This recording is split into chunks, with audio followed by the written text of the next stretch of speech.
Hello friends, मैं Amit knowledge प्रेमी ज्ञान चैनल पे आप सभी का स्वागत करता हूं। फ्रेंड्स, आज की वीडियो में हम लोग BHU BA LLB तथा BA LLB एंट्रेंस एग्जाम में पूछे जाने वाले प्रश्नों के संग्रह के बारे में बात करने वाले हैं। जैसा कि मैंने इस पर पहले ही एक वीडियो अपलोड कर दिया है, जिसमें कि मैंने 75 क्वेश्चनों को जो है अपलोड किया है, जो कि वस्तुनिष्ठ प्रश्न है, जिसमें मैंने हिंदी और इंग्लिश के क्वेश्चनों को अपलोड किया है। तो सभी लोगों को इंग्लिश या हिंदी दोनों में से किसी एक पोर्शन को करना है। तो जो लोग हिंदी के क्वेश्चनों को करना चाहते हैं या जो लोग इंग्लिश के क्वेश्चनों को करना चाहते हैं, उनके लिए वो वीडियो काफ़ी लाभदायक होने वाला है। तो आज की इस वीडियो में हम लोग BHU BA तथा BHU BA LLB तथा LLB एंट्रेंस एग्जाम में पूछे जाने वाले, वो भी 100% पूछे जाने वाले प्रश्नों के संग्रह के ऊपर बात करने वाले हैं। अगर आप इसको अच्छे से रिवाइज कर लेते हैं, अच्छे से तैयार कर लेते हैं, तो BHU BA LLB तथा BA LLB एंट्रेंस एग्जाम में आप अच्छे मार्क्स से क्वालिफाई कर सकते हैं और अच्छे रैंक ला सकते हैं।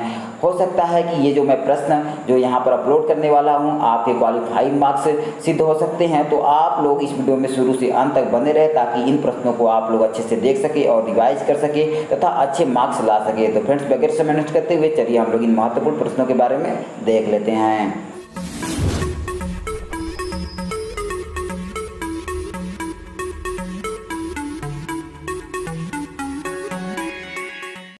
तो फ्रेंड्स, आप देख सकते हैं जो मैंने यहाँ पर 76 क्वेश्चन लिखा हुआ है, क्योंकि हम लोगों ने 75 क्वेश्चन तक कि पहले पार्ट में कि हम लोगों ने क्लियर कर लिया है। तो हम लोग यहाँ पर 76 क्वेश्चन से देखने वाले हैं। तो आप देख सकते हैं यहाँ पर जो मैंने 76 क्वेश्चन लिखा हुआ है, वह है दो चरों के आवृत्ति वितरण को कहते हैं। ठीक है ना, जो कि आपका इकोनॉमिक्स के अंतर्गत ये प्रश्न है। दो चरों के आवृत्ति वितरण को कहते हैं, अर्थात क्या कहते हैं, ये आपको इन 4 ऑप्शनों में से सही ऑप्शन को चूज करना है। तो यहाँ पर अगर हम लोग सही ऑप्शन की बात करते हैं, तो यहाँ पर जो आपका ऑप्शन बी है ये सही है, अर्थात उसको द्विचर वितरण कहा जाता है। ठीक है, आगे बात करते हैं। अगला क्वेश्चन देखिए, मैंने यहाँ पर लिखा है क्वेश्चन नंबर 77 लिखा हुआ है, ओजाइव किसे ग्राफ के रूप में चित्रित करता है। यहाँ पर देखिए 4 ऑप्शन दिए गए हैं। तो सही ऑप्शन की बात करते हैं, तो यहाँ पर जो आपका ऑप्शन सी है ये सही है, अर्थात माध्यिका को। ठीक है, आगे बात करते हैं। अगला क्वेश्चन देखिए, मैंने यहाँ पर लिखा है क्वेश्चन नंबर 78, दी गई श्रेणी एक फर्म में नियोजित कर्मचारियों के दैनिक आय से संबंधित है, माध्यिकाएं ज्ञात कीजिए। ठीक है, तो आप देख सकते हैं एक तरफ दिया है दैनिक आय और एक तरफ दिया है कर्मचारियों की संख्या। ठीक है, देखिए आप देख सकते हैं यहाँ पर इस प्रकार से दिया हुआ है। उसके बाद आपको नीचे 4 ऑप्शन दिए गए हैं, उन 4 ऑप्शनों में चूज करना है कि सही ऑप्शन कौन सा है। ठीक है, तो ऑप्शन की बात करते हैं, तो आप देख सकते हैं यहाँ पर ये 4 ऑप्शन दिया हुआ है। तो इसमें से अगर हम लोग सही ऑप्शन की बात करते हैं, तो यहाँ पर जो आपका ऑप्शन सी है ये सही है। ठीक है, 25 अर्थात 25.11 रुपये। ठीक है ना, आगे बात करते हैं। अगला क्वेश्चन देखिए, मैंने यहाँ पर लिखा है क्वेश्चन नंबर 79 मैंने लिखा हुआ है, समांतर माध्य 2 लिया गया यन मूल्यों को सेट का विचलन का योग है। ठीक है ना, तो देखिए यहाँ पर 4 ऑप्शन दिया हुआ है। तो सही की बात करते हैं, तो यहाँ पर जो आपका ऑप्शन बी है ये सही है। ठीक है, अर्थात 0। ठीक है ना, आगे बात करते हैं। अगला क्वेश्चन देखिए, मैंने लिखा यहाँ पर क्वेश्चन नंबर 80 लिखा हुआ है, अर्थात 80 उपभोक्ता कीमत सूचकांक में परिवर्तन को मापता है। ठीक है ना, तो यहाँ पर 4 कि ऑप्शन दिया गया है। ठीक है, तो सूचकांक परिवर्तन को मापता है, तो उसमें से आपका जो सही विकल्प है उसको चूज करना है। तो यहाँ पर सही बात की अगर हम लोग सही ऑप्शन की बात करते हैं, तो यहाँ पर जो आपका ऑप्शन ए है खुदरा कीमतें हैं, ये सही है। ठीक है, अगला क्वेश्चन देखिए, मैंने यहाँ पर लिखा है क्वेश्चन नंबर 81। ठीक है ना, जो कि आपका सोशियोलॉजी के अंतर्गत है कि सोशियोलॉजी 2 शब्दों सोशियस एवं लोगोस के मेल से बना है, लोगोस किस भाषा का शब्द है। ठीक है, सोशियोलॉजी 2 शब्दों से बना है, सोशियस एवं लोगोस। तो आपको बताना है कि लोगोस किस भाषा का शब्द है। ठीक है, यहाँ पर 4 ऑप्शन दिया गया है। तो सही ऑप्शन की बात करते हैं, तो जो आपका लोगोस है, ठीक है ना, यह ग्रीक भाषा का शब्द है, यानी यहाँ पर जो आपका ऑप्शन सी है ये सही है। ठीक है ना, सोशियस आपका लैटिन का है और लोगोस जो है वो ग्रीक भाषा का शब्द है। ठीक है, आगे बात करते हैं। अगला क्वेश्चन देखिए, मैंने यहाँ पर लिखा क्वेश्चन नंबर 82, किस समाज दार्शनिक ने समाज शास्त्र को सामाजिक भौतिकी की संज्ञा दी है। तो इस क्वेश्चन की अगर हम लोग सही ऑप्शन की बात करते हैं, तो यहाँ पर जो आपका ऑप्शन सी है ये सही है, अर्थात अगस्त काम्टे, ठीक है ना। इसने जो है कि समाजशास्त्र को सामाजिक भौतिकी की संज्ञा दी है, ठीक है। आगे बात करते हैं, अगला क्वेश्चन देखिए मैंने यहाँ पर लिखा क्वेश्चन नंबर 83 लिखा हुआ है, समाज शास्त्र सामूहिक प्रतिनिधित्व का विज्ञान है, यह कथन किसका है, ठीक है। यहाँ पर देखिए 4 ऑप्शन दिया हुआ है, तो सही विकल्प की बात करते हैं या सही ऑप्शन की, तो यहाँ पर जो ऑप्शन डी है ये सही है, अर्थात दुर्खीम ने जो है कहा था या दुर्खीम का कथन है, ठीक है। आगे बात करते हैं, अगला क्वेश्चन देखिए मैंने यहाँ पर लिखा क्वेश्चन नंबर 84 लिखा हुआ है, गाँव नगर और राष्ट्र किसके उदाहरण हैं, ठीक है ना। यहाँ पर 4 ऑप्शन दिया गया है, तो सही ऑप्शन की बात करते हैं तो जो आपका गाँव है, जो नगर है और जो राष्ट्र है, ये सभी जो है समुदाय के उदाहरण हैं, ठीक है ना। आगे बात करते हैं, अगला क्वेश्चन देखिए मैंने यहाँ पर लिखा क्वेश्चन नंबर 85, निम्नलिखित में समिति कौन सी है, ठीक है। तो समिति की बात होगी तो यहाँ पर अगर हम लोग सही ऑप्शन की बात करते हैं तो यहाँ पर जो आपका ऑप्शन ए है ये सही है, ठीक है, अर्थात परीक्षा क्या होगा, एक समिति होगा, ठीक है। आगे बात करते हैं, अगला क्वेश्चन देखिए मैंने यहाँ पर लिखा है क्वेश्चन नंबर 86, किस समाजशास्त्री ने संस्कृतिकरण नामक अवधारणा को अपने अध्ययन में जन्म दिया है, ठीक है। तो इस क्वेश्चन की अगर हम लोग सही बात करते हैं इन 4 विकल्पों में से, तो जो आपका ऑप्शन बी है ये सही है, अर्थात एम.एन. श्रीनिवास जी ने जो है अपने अध्ययन में इसको जन्म दिया है, या अपने अध्ययन में इसके बारे में बताया है, ठीक है। आगे बात करते हैं, अगला क्वेश्चन देखिए मैंने यहाँ पर लिखा क्वेश्चन नंबर 87, भारतीय राष्ट्रवाद की सामाजिक पृष्ठभूमि नामक पुस्तक किस समाजशास्त्री ने लिखी, ठीक है। तो इस क्वेश्चन के अगर हम लोग राइट ऑप्शन की बात करते हैं तो यहाँ पर जो आपका ऑप्शन नंबर ए है ये सही है, अर्थात A.R. देसाई ने, ठीक है ना। आगे बात करते हैं, अगला क्वेश्चन देखिए मैंने यहाँ पर लिखा क्वेश्चन नंबर 88, निम्न में से कौन सा वर्ड नहीं है, ठीक है ना। तो देखिए यहाँ पर 4 ऑप्शन दिया हुआ है, तो हम लोग को पता है कि 4 वर्ड होते हैं, ब्राह्मण, क्षत्रिय, वैश्य, शूद्र, ठीक है। तो यादव यहाँ पर आपका वर्ड के अंतर्गत नहीं आता, तो यहाँ पर जो आपका ऑप्शन सी है ये सही है, ये वर्ड के अंतर्गत नहीं है, ठीक है ना। आगे बात करते हैं, अगला क्वेश्चन देखिए मैंने यहाँ पर लिखा क्वेश्चन नंबर 89, जाति एक बंद वर्ग है, यह कथन किसका है, ठीक है। तो अगर सही ऑप्शन की बात करते हैं तो यहाँ पर जो ऑप्शन बी है ये सही है, ये जो है मदन एवं मजूमदार का है, ठीक है ना।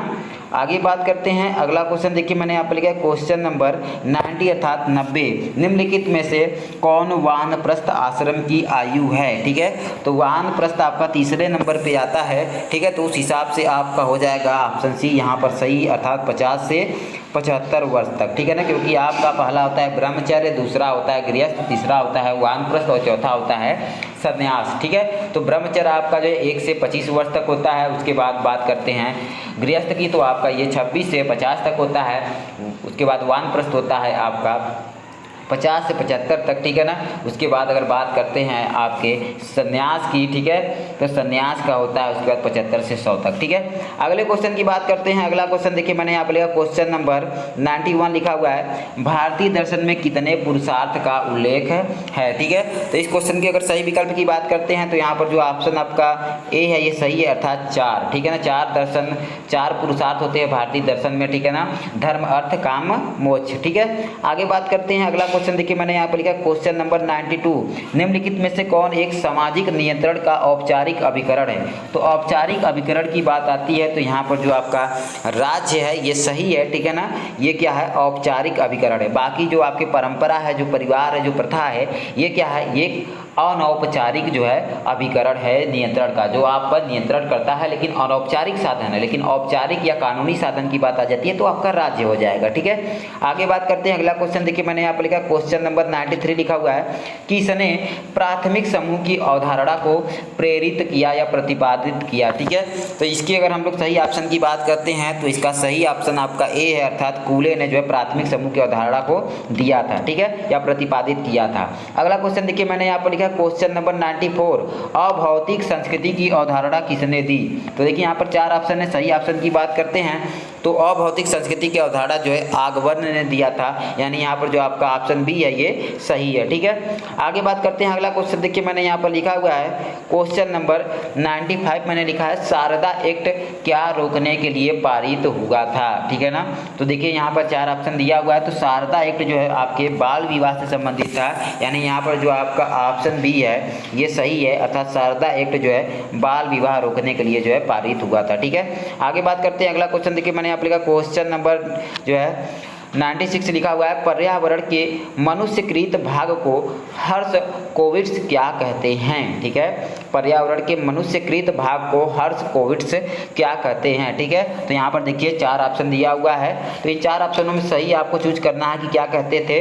तो यहाँ पर जो आपका ऑप्शन सी है ये सही है, उसको क्या कहते हैं, संस्कृति कहते हैं। ठीक है ना, आगे बात करते हैं। अगला क्वेश्चन देखिए मैंने यहाँ पर लिखा है क्वेश्चन नंबर 97 निम्न में से कौन भारतीय आश्रम व्यवस्था में नहीं है। ठीक है ना, तो इसके अगर हम लोग सही ऑप्शन की बात करते हैं तो गुरुकुल जो आश्रम है ये हमारे आश्रम व्यवस्था में नहीं है, यानी ऑप्शन ए जो है यहाँ पर सही है। ठीक है ना, क्योंकि हमारे आश्रम व्यवस्था में होता है गृहस्थ होता है, ठीक है, सॉरी पहले ब्रह्मचर्य होता है, उसके बाद गृहस्थ होता है, फिर वानप्रस्थ होता है, फिर संन्यास होता है।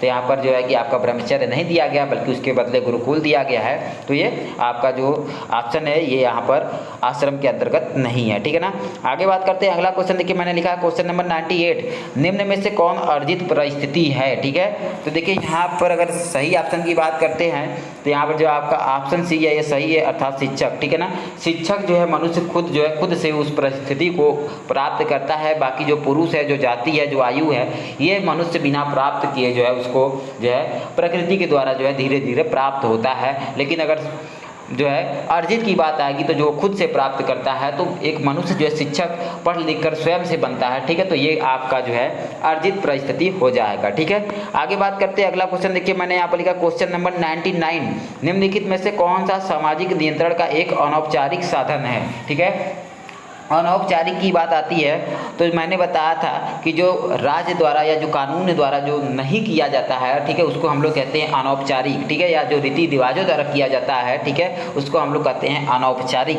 तो यहाँ पर जो आपका अगर हम लोग सही ऑप्शन की बात करते हैं जो डी है ये सही है, ये अनौपचारिक है। ठीक है, क्योंकि इसको कानून के द्वारा नहीं किया जाता है। ठीक है ना, ये जो है रीति रिवाज के तौर पर एक है। ठीक है, तो यहाँ पर जो आपका धर्म है ये सही हो जाएगा। ठीक है, आगे बात करते हैं क्वेश्चन नंबर 100 की। तो क्वेश्चन नंबर 100 यानी 100 मैंने यहाँ पर लिखा है हिंदू विवाह क्या है। तो हिंदू विवाह आपका एक धार्मिक संस्कार है, यानी यहाँ पर जो ऑप्शन बी है आपका सही है, क्योंकि हिंदू धर्म में 16 संस्कार होते हैं। उन 16 संस्कारों में से जो आपका विवाह है यह भी एक धार्मिक संस्कार है। ठीक है, आगे बात करते हैं। अगला क्वेश्चन देखिए मैंने लिखा हुआ है क्वेश्चन नंबर जो है 101 लिखा हुआ है मैंने यहाँ पर निम्नलिखित सम्राटों को तिथि क्रमिक रूप से व्यवस्थित कीजिए। ठीक है ना, यहाँ पर अशोक दिया हुआ है, चंद्रगुप्त मौर्य दिया हुआ है, चंद्रगुप्त विक्रमादित्य दिया हुआ है, बिंबिसार दिया हुआ है। तो इसको आपको क्या करना है, तिथि के रूप में क्रमित करना है कि पहले नंबर पे कौन है, दूसरे पे कौन है, तीसरे पे कौन है और चौथे पे कौन है। ठीक है ना, तो देखिए सबसे पहले बात करते हैं तो सबसे पहले आपका यहाँ पर बिंबिसार हो जाएगा। ठीक है, क्योंकि बिंबिसार हर्यक वंश का था, तो हर्यक वंश का जो उदय हुआ है ये मौर्य से पहले हुआ है, तो सबसे पहले आपका बिंबिसार हो जाएगा। ठीक है, उसके बाद बात करते हैं चंद्रगुप्त मौर्य हो जाएगा, क्योंकि ये मौर्य वंश का जो है संस्थापक था। उसके बाद जो अशोक है ये भी मौर्य वंश का है, तो अशोक तीसरे नंबर पे हो जाएगा। और आपका चंद्रगुप्त विक्रमादित्य जो है ये गुप्त का है, तो ये सबसे लास्ट में हो जाएगा। यानी आपका जो ऑप्शन होगा वो होगा 4 होगा, 2 होगा, 1 और 3। तो 4 उसके बाद 2 1 3, तो आपका कौन सा है यहाँ पर ऑप्शन जिसमें ये दिया हुआ है 4 2 1 3। ठीक है, तो यहाँ पर देख सकते हैं आप जो आपका ऑप्शन नंबर सी है उसमें दिया हुआ है 4 2 1 3, तो ऑप्शन नंबर सी यहाँ पर आपका जो है वो सही हो जाएगा। ठीक है ना, आगे बात करते हैं। अगला क्वेश्चन देखिए मैंने यहाँ पर लिखा हुआ है क्वेश्चन नंबर 102 भगवान विष्णु के अवतार किस क्रम में पृथ्वी पर अवतरित हुए हैं। ठीक है, तो इस क्वेश्चन के सही ऑप्शन की बात करते हैं तो यहाँ पर जो आपका ऑप्शन सी है ये सही है, अर्थात भगवान विष्णु के अगर पृथ्वी पर अवतार की बात करते हैं तो सबसे पहले उन्होंने मत्स्य अवतार लिया है, फिर उसके बाद कूर्म अवतार लिया है, उसके बाद वराह लिया है। ठीक है, उसके बाद नृसिंह या नरसिंह अवतार है, उसके बाद उनका सबसे लास्ट का वामन अवतार है। ठीक है ना, आगे बात करते हैं। अगला क्वेश्चन देखिए मैंने यहाँ पर लिखा क्वेश्चन नंबर 103 अर्थात जो 103 मौर्य कला के सर्वोत्तम नमूनों का प्रतिनिधित्व करते हैं। ठीक है, तो आपको बताना है कि मौर्य कला के सर्वोत्तम नमूनों का प्रतिनिधित्व कौन करता है। यहाँ पर 4 ऑप्शन दिया हुआ है, तो सही ऑप्शन की बात करते हैं तो यहाँ पर जो ऑप्शन नंबर सी है जो स्तंभ है ये सही है, ठीक है ना। आगे बात करते हैं, अगला क्वेश्चन देखिए मैंने यहाँ पर लिखा है क्वेश्चन नंबर 104 लिखा हुआ है, महात्मा बुद्ध को कहाँ ज्ञान प्राप्त हुआ था, ठीक है। तो देखिए अगर इसके हम लोग सही ऑप्शन की बात करते हैं तो यहाँ पर जो ऑप्शन बी है ये सही है, महात्मा बुद्ध को बोध गया बिहार में जो है ज्ञान प्राप्त हुआ था, ठीक है ना। आगे बात करते हैं, अगला क्वेश्चन देखिए मैंने लिखा हुआ है क्वेश्चन नंबर 105, निम्नलिखित राजवंशों का सही तिथिक्रम क्या है, ठीक है ना। पहला दिया है मौर्य दिया है, दूसरा दिया है नंद दिया है, तीसरा दिया है प्रतिहार और चौथा दिया है गुप्त और पांचवा दिया है कुषाण, ठीक है ना। तो सही ऑप्शन की अगर हम लोग बात करते हैं तो यहाँ पर जो आपका ऑप्शन डी है ये सही है, ठीक है ना। अर्थात सबसे पहले अगर बात किया जाए तो नंद वंश आता है, नंद वंश के अंतिम राजा घनानंद को मारकर ही चंद्रगुप्त मौर्य ने मौर्य वंश की स्थापना की थी। तो यहाँ पर आपका जो दूसरे नंबर पे हो जाएगा ये मौर्य हो जाएगा, ठीक है। उसके बाद बात करते हैं तो आपका कुषाण हो जाएगा, ठीक है ना, क्योंकि कुषाणों के ही सामंत कौन थे, गुप्त थे। तो कुषाण गुप्तों से पहले आए थे तो इसलिए आपका ये कुषाण हो जाएगा। फिर उसके बाद अगर बात करते हैं तो कुषाणों के बाद ही गुप्त आते हैं तो गुप्त हो जाएगा। फिर गुप्त के बाद जो है आपका जो है राजपूत युग शुरू होता है, तो राजपूत युग में ही जो है कि आपके प्रतिहार आते हैं, तो यहाँ पर प्रतिहार आपका सबसे लास्ट में हो जाएगा, ठीक है। आगे बात करते हैं, अगला क्वेश्चन देखिए मैंने यहाँ पर लिखा क्वेश्चन नंबर 106 लिखा हुआ है, वर्धमान महावीर का जन्म हुआ था, ठीक है ना, जो कि महावीर स्वामी के बचपन का नाम वर्धमान था। तो वही पूछ रहा है कि वर्धमान का जन्म जो है कहाँ हुआ था। तो वर्धमान के अगर जन्म की हम लोग बात करते हैं तो इनका जन्म जो है कुंडग्राम में हुआ था, यानी जो आपका यहाँ पर ऑप्शन नंबर सी है ये सही है, ठीक है। आगे बात करते हैं, अगला क्वेश्चन देखिए मैंने यहाँ पर लिखा हुआ है क्वेश्चन नंबर 107, बौद्ध धर्म का हीनयान और महायान संप्रदायों में विभाजन किस शासक के राज्य काल में हुआ, ठीक है। तो अगर इसके हम लोग सही ऑप्शन की बात करते हैं तो यहाँ पर जो आपका ऑप्शन नंबर बी है ये सही है, अर्थात कनिष्क के शासनकाल में, जिसके की शासनकाल में अंतिम बौद्ध संगति हुई थी, ठीक है ना। इसी के समय में जो है बौद्ध धर्म दो संप्रदायों हीनयान तथा महायान में जो है विभाजित हो गया था।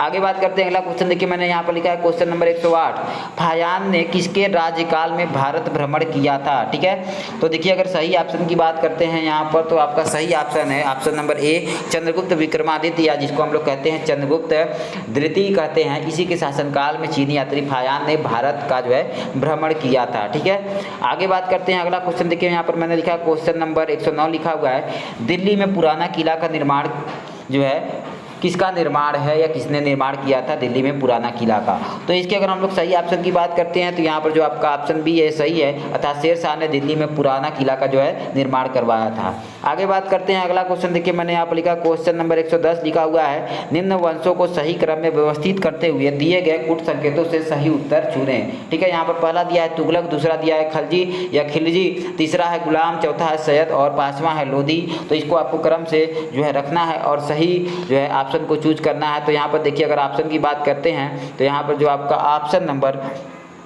डी है ये सही है, ठीक है ना।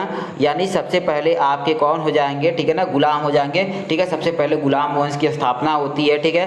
फिर उसके बाद गुलामों के बाद ही कौन आते हैं, खिलजी आते हैं, जिसमें जलालुद्दीन फिरोज खिलजी वंश की स्थापना करता है। फिर उसके बाद खिलजी के बाद आपके तुगलक आते हैं, गयासुद्दीन तुगलक जो है तुगलक वंश की स्थापना करता है। फिर तुगलकों के बाद जो है सैयद, जिसकी की स्थापना खिज्र खां करता है। फिर खिज्र खां के बाद जो है लोधी आता है, जिसकी स्थापना बहलोल लोधी करता है, ठीक है ना। आगे बात करते हैं, अगला क्वेश्चन देखिए मैंने यहाँ पर लिखा क्वेश्चन नंबर 111 लिखा हुआ है, बीजक में जो है किसकी शिक्षाएं संग्रहित है, ठीक है ना। किसी दिया है, यहाँ पर किसकी होना चाहिए, बीजक में किसकी शिक्षाएं संग्रहित है। तो इस क्वेश्चन के अगर हम लोग राइट विकल्प की बात करते हैं तो यहाँ पर जो आपका ऑप्शन बी है सही है, क्योंकि बीजक कबीरदास जी का है, उसमें कबीर की शिक्षाएं जो हैं संग्रहित हैं या संकलित हैं, ठीक है ना।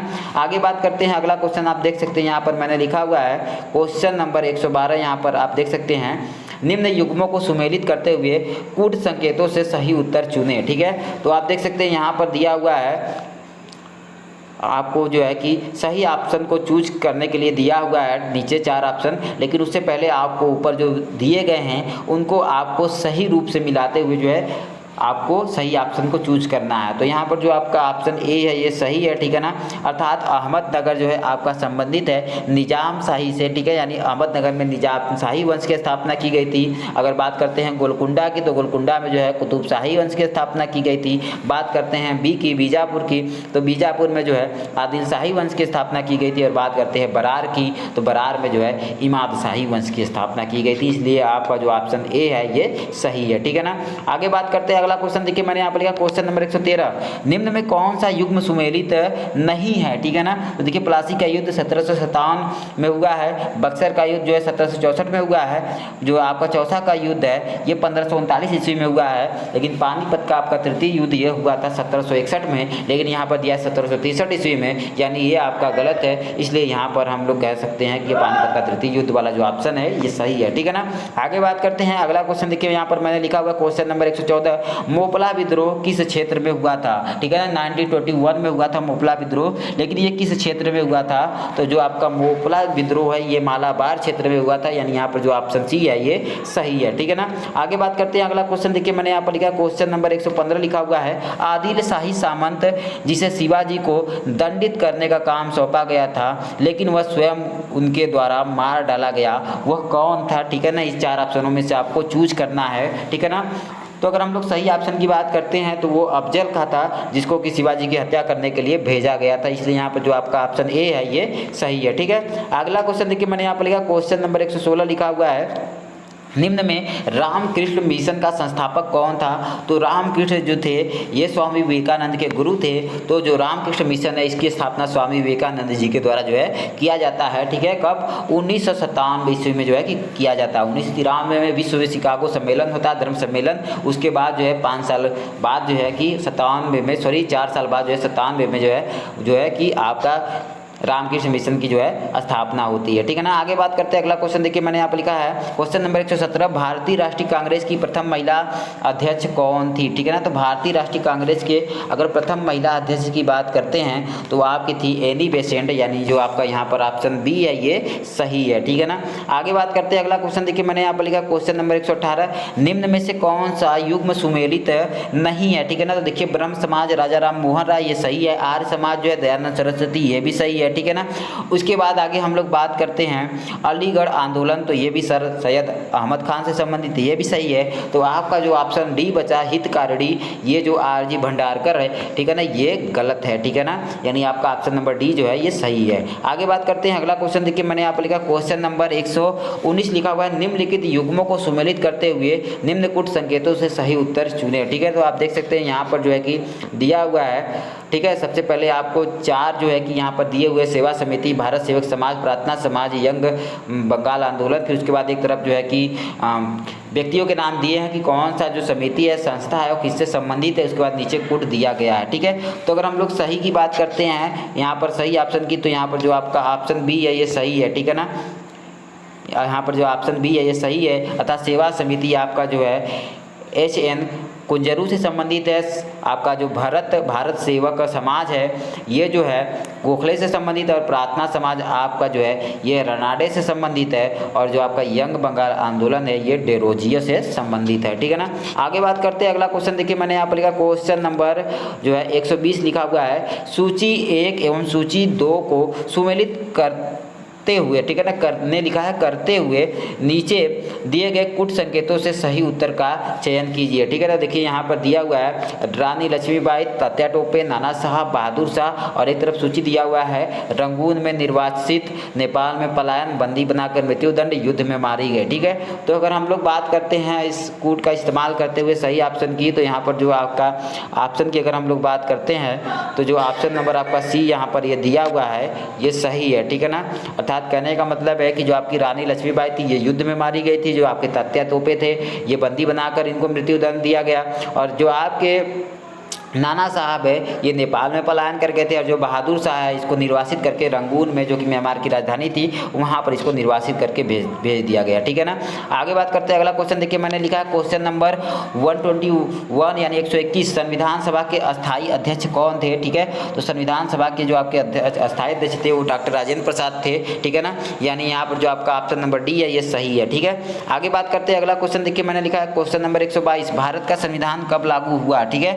तो भारत भारत के अगर हम लोग संविधान की बात करते हैं तो भारत का संविधान 26 नवंबर 1949 को बनके तैयार हो गया था, ठीक है, लेकिन लागू इसको 26 जनवरी 1950 को किया गया था, यानी यहाँ पर जो ऑप्शन बी है ये सही है, ठीक है। आगे बात करते हैं, अगला क्वेश्चन देखिए मैंने यहाँ पर लिखा क्वेश्चन नंबर जो है 123 यानी 123 लिखा हुआ है, भारत में कितने प्रांत और संघ शासित प्रदेश हैं, ठीक है ना। तो देखिए यहाँ पर पहला ऑप्शन दिया हुआ है 29 प्रांत और 9 संघ शक्ति प्रदेश शासित प्रदेश, और बी ऑप्शन है 29 प्रांत और 7 संघ शक्ति प्रदेश या शासित प्रदेश, ठीक है। और यहाँ पर तीसरा दिया है ऑप्शन सी दिया है 27 प्रांत और 7 संघ शक्ति प्रदेश, और यहाँ पर दिया हुआ है डी 28 प्रांत और 7 संघ शक्ति प्रदेश। तो वर्तमान समय में अगर बात करते हैं तो भारत में 28 राज्य, ठीक है, या 28 प्रांत और 9 संघ शासित प्रदेश है। तो यहाँ पर किसी भी ऑप्शन में ऐसा नहीं दिया गया है, ठीक है। तो यहाँ पर जो है कि आपका जो ऑप्शन नंबर डी है, यहाँ पर देखिए 28 प्रांत दिया है और 7 संघ शासित प्रदेश दिया है, तो यहाँ पर जो 7 दिया हुआ है वो 9 रहेगा,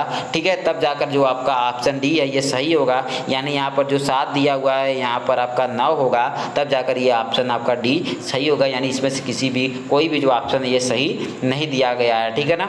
आगे बात करते हैं, अगला क्वेश्चन देखिए यहाँ पर मैंने क्वेश्चन नंबर 124 लिखा हुआ है, नागरिकता संशोधन विधेयक कब पास हुआ, ठीक है। तो नागरिकता संशोधन विधेयक जो है आपका ये जो है 11 दिसंबर 2019 को पारित हुआ, यानी जो आपका ऑप्शन नंबर ए है ये सही है, ठीक है ना। आगे बात करते हैं, अगला क्वेश्चन देखिए मैंने यहाँ पर लिखा क्वेश्चन नंबर 125 लिखा हुआ है, लोकसभा का अध्यक्ष कौन है, ठीक है। तो लोकसभा का वर्तमान अध्यक्ष की बात करते हैं तो लोकसभा के जो वर्तमान अध्यक्ष है, ठीक है, ये ओम बिरला है, यानी ऑप्शन नंबर जो बी है ये सही है, ठीक है ना।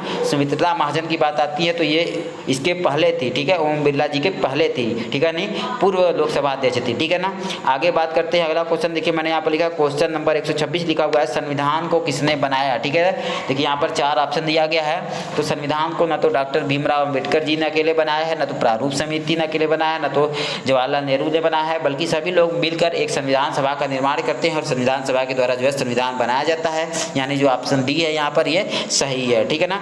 आगे बात करते हैं, अगला क्वेश्चन देखिए मैंने यहाँ पर दिया है क्वेश्चन नंबर 127, संविधान में कुल कितने मौलिक अधिकार है, ठीक है। तो मौलिक अधिकार की बात आती है तो मौलिक अधिकार 6 है, इसलिए ऑप्शन ए आपका सही है। पहले 7 था, लेकिन 44वें संविधान संशोधन द्वारा संपत्ति के अधिकार को हटा दिया गया, जिससे अब उसकी संख्या कितनी हो गई है, 6 हो गई है, जो कि अमेरिका के संविधान से लिया गया है, ठीक है ना। आगे बात करते हैं, अगला क्वेश्चन देखिए मैंने यहाँ पर लिखा 128, सर्वोच्च न्यायालय के मुख्य न्यायाधीश की सेवानिवृत्ति की आयु क्या है, ठीक है। सर्वोच्च न्यायालय की बात हो रही है, तो सर्वोच्च न्यायालय की अगर हम लोग बात करते हैं तो सर्वोच्च न्यायालय का जो न्यायाधीश है उसकी सेवानिवृत्ति की आयु जो है 65 वर्ष है, यानी वो 65 वर्ष की आयु तक जो है अपने पद पर बने रह सकता है, इसलिए जो ऑप्शन सी यहाँ पर आपका है ये सही है, ठीक है ना। आगे बात करते हैं, अगला क्वेश्चन देखिए मैंने यहाँ पर लिखा हुआ है क्वेश्चन नंबर 129 लिखा हुआ है, जम्मू कश्मीर की परिस्थिति क्या है, ठीक है ना। जम्मू कश्मीर की परिस्थिति क्या है, तो जम्मू कश्मीर की अगर यहाँ पर देखिए 4 ऑप्शन दिया हुआ है, पहला दिया हुआ है पूर्ण राज्य, दूसरा दिया है संघ शासित प्रदेश, और सी दिया हुआ है केंद्र राज्य, ठीक है ना, और डी दिया उपरोक्त में से कोई नहीं, ठीक है ना। तो अगर हम लोग सही की बात करते हैं तो यहाँ पर जो आपका ऑप्शन बी है ये सही है, अब जम्मू कश्मीर जो है संघ शासित प्रदेश बन चुका है, ठीक है ना। आगे बात करते हैं, अगला क्वेश्चन देखिए यहाँ पर लिखा हुआ है मैंने क्वेश्चन नंबर 130, उत्तर प्रदेश के राज्यपाल का नाम बताइए, यानी उत्तर प्रदेश के वर्तमान राज्यपाल कौन है। तो उत्तर प्रदेश के जो वर्तमान राज्यपाल है वो आनंदीबेन पटेल है, यानी जो आपका ऑप्शन ए है ये सही है, ठीक है ना। आगे बात करते हैं, अगला क्वेश्चन देखिए यहाँ पर मैंने लिखा क्वेश्चन नंबर 131 अर्थात 131 लिखा हुआ है, भारत के मुख्य निर्वाचन आयुक्त कौन है, ठीक है ना। तो भारत के मुख्य जो है निर्वाचन आयुक्त की बात करते हैं वर्तमान समय में तो श्री सुशील चंद्र है, यानी ऑप्शन नंबर जो आपका सी यहाँ पर है ये सही है, ठीक है ना। आगे बात करते हैं, अगला क्वेश्चन देखिए मैंने यहाँ पर लिखा हुआ है क्वेश्चन नंबर 132 मैंने यहाँ पर लिखा हुआ है, भारत के राष्ट्रपति का मुख्य वेतन कितना है। तो वर्तमान समय में भारत के मुख्य राष्ट्रपति के वेतन की अगर हम लोग बात करते हैं, ठीक है, जो मुख्य वेतन है भारत के राष्ट्रपति के वर्तमान समय में तो वो जो है आपका 5 लाख है, यानी यहाँ पर जो ऑप्शन ए है ये सही है, ठीक है ना।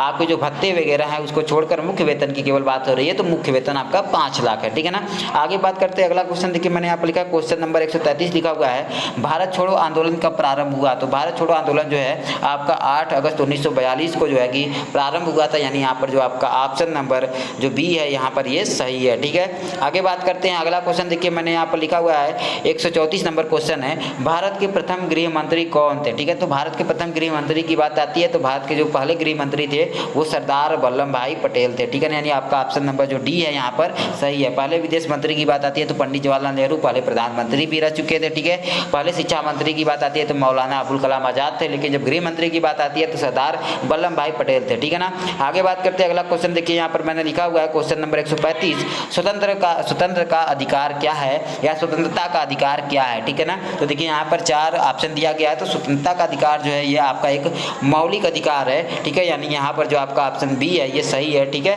क्योंकि आपको जो मौलिक अधिकार है उसके अंतर्गत जो है 6 मौलिक अधिकार दिए गए हैं जिसमें कि स्वतंत्रता का भी अधिकार आता है। ठीक है, आगे बात करते हैं। अगला क्वेश्चन देखिए यहाँ पर मैंने लिखा है क्वेश्चन नंबर 136 यानी 136 लिखा हुआ है, भारतीय संविधान की प्रकृति क्या है? ठीक है, तो यानी भारतीय समाज जो आपकी भारतीय संविधान है वो संघात्मक है कि एकात्मक है, कैसा है ये आपको बताना है। यहाँ पर 4 ऑप्शन दिया गया है। ठीक है, तो अगर हम लोग सही ऑप्शन की बात करते हैं तो यहाँ पर जो ऑप्शन ए है आपका ये सही है, अर्थात भारतीय संविधान एक क्या है, संघात्मक संविधान है। ठीक है, आगे बात करते हैं। अगला क्वेश्चन देखिए मैंने यहाँ पर लिखा क्वेश्चन नंबर 137 लिखा हुआ है, नीति आयोग का पूर्व नाम क्या है? ठीक है, तो नीति आयोग के अगर पूर्व नाम की बात करते हैं तो नीति आयोग का पूर्व नाम था योजना आयोग। ठीक है ना, जो कि 1951 से शुरू की गई थी। ठीक है, तो योजना आयोग का भी अध्यक्ष कौन होता था? आपका प्रधानमंत्री होता था। 1 जनवरी 2015 को योजना आयोग का नाम बदलकर जो है नीति आयोग कर दिया गया और नीति आयोग का जो अध्यक्ष होता है, ठीक है, वो कौन होता है? वो प्रधानमंत्री ही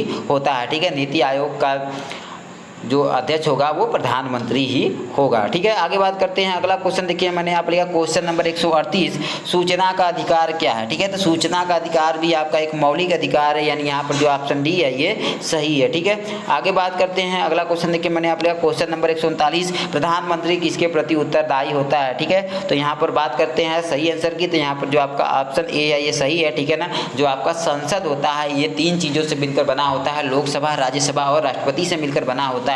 तो जो आपका प्रधानमंत्री होता है, अगर आपके इसमें जो है लोकसभा दिया होता तो लोकसभा को सही किया जाता, क्योंकि प्रधानमंत्री लोकसभा का ही जो है क्या होता है, सदस्य होता है। लेकिन सीधे सीधे अगर संसद दिया है तो जो संसद है इसमें लोकसभा, राज्यसभा और राष्ट्रपति तीनों आते हैं, तो प्रधानमंत्री तीनों के प्रति जो है उत्तरदायी होता है, लेकिन मुख्य रूप से वो जो है लोकसभा के प्रति उत्तरदायी होता है। ठीक है, आगे बात करते हैं। अगला क्वेश्चन देखिए मैंने आप लिखा क्वेश्चन नंबर 140 लिखा हुआ है, मंत्रिमंडल का गठन कौन करता है? ठीक है, तो यहाँ पर जो आपका ऑप्शन सी है ये सही है, मंत्रिमंडल का गठन जो है प्रधानमंत्री ही करता है। ठीक है, आगे बात करते हैं। अगला क्वेश्चन देखिए मैंने लिखा क्वेश्चन नंबर 141, यहाँ पर मैंने लिखा हुआ है, कंप्यूटर में प्रयुक्त आईसी चिप्स आमतौर पर बने होते हैं। तो कंप्यूटर पे जो आईसी चिप्स होता है ये आमतौर पे जो है सिलिकॉन से बने होते हैं, यानी यहाँ पर ऑप्शन बी जो है आपका ये सही है। ठीक है ना, आगे बात करते हैं। अगला क्वेश्चन देखिए मैंने लिखा क्वेश्चन नंबर 142 यानी 142, निम्नलिखित में से किस रेलवे स्टेशन के पास भारत में दुनिया का सबसे बड़ा